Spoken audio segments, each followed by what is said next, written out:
There's finally some good news for the Aam Aadmi. A few days after the blow to debt mutual funds, retirement fund body EPFO marginally raised interest rates on Employee Provident Fund EPF deposits to 8.15% for this fiscal. It was 8.10% up until last fiscal. Although the rise is paltry, the decision will give partial succor amidst a galloping rise in food and fuel prices. The interest money will, however, not be instantly credited to the accounts, as an approval from Finance Ministry is needed. It is pending. Now, post-approval, EPFO will credit the interest amount into subscribers' accounts. The notified interest rate will be applicable on voluntary provident fund deposits as well. Now, employees whose EPF accounts are with exempted trust will also receive the same interest rates on their deposits. Joining us at this point in time is Professor Arun Kumar, who is an economist. I want to begin by asking, sir, in these volatile times, what message does the recent marginal hike in EPF donates?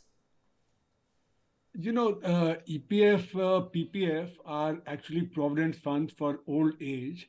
You know, when you retire or your job is gone, that's when you get the thing. So it's a social security measure. Now, given that the inflation rates were high, to get real, returns, you have to raise the interest rates to attract, deposits. The second thing that we need to know is that, you see, these are, as you said, uncertain times. And when people are uncertain, they go liquid. Now, to prevent people from going liquid and holding cash, you need to raise interest rates. So there are several factors, I think, that must have gone into this decision. And the interest rates have been raised by the RBI.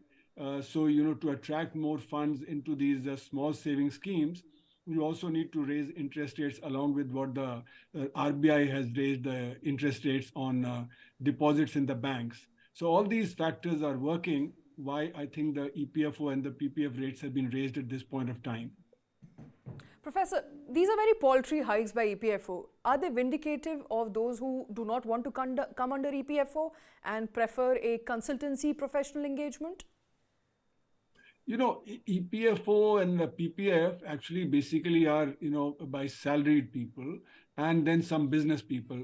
Now, a lot of people who are in the government jobs, etc., they already have a provident fund, which will be their main, deposits. But EPFO is for those who are earning small sums of money and they're not necessarily government servants. So they are those who don't get a normal PF. Similarly, PPF is usually taken by those people who are in business and others. But then the return on PPF is quite high because your deposit into PPF is exempt. And then when you withdraw your money from the PPF, then also you get exempt. So the rate of return is quite high on PPF. And that's why, even salaried people may prefer to deposit some money into a provident fund rather than into other things. But given that other, interest rates are rising, they also probably thought that the PPF rates and the EPFO rates should be raised so that some money can keep coming. And this goes into small savings, which goes into the state governments and the central government. So this is a way to raise funds for the central government and the state government cheaper than what otherwise would be obtained from the market. Okay. But it's still a very small percentage rise there, 0.05%. I want to understand from you, what can government do to ensure Aam Aadmi gets robust returns, post-retirement? What can the government do to, perhaps revolutionize retirement saving instruments like EPF? Government, is in a dilemma because it's burden on account of people retiring. Pensions was there earlier. The pension burden was rising, so you went for the new pension scheme. And in the new pension scheme, again, people are complaining that these are deposits which are, in the securities market, which is a bit uncertain because the stock market can go up, stock market can go down. So therefore, EPFO, PPF, the regular provident fund and the regular pension, those are more secure. So government, I think, is trying to give certain amount because there's a lot of pressure from government servants and others that you need to go back to the old pension scheme. Government is reluctant to go back to the old pension scheme because it thinks that the fiscal burden on the budget could be quite high. But given that 5 state governments have now gone in for the old pension scheme, Maharashtra is also promising that it might go for the old pension scheme. So the pressure on the center is increasing.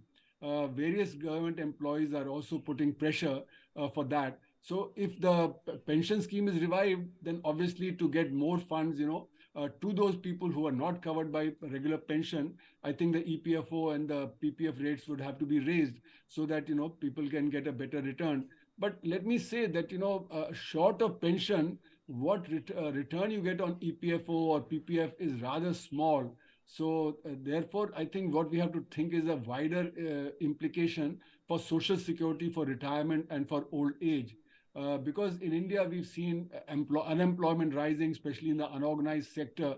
And if you're covered by EPFO, then the EPFO gives you at least a little bit of succor, not too much, but it gives you a little bit of succor while you're looking for something else.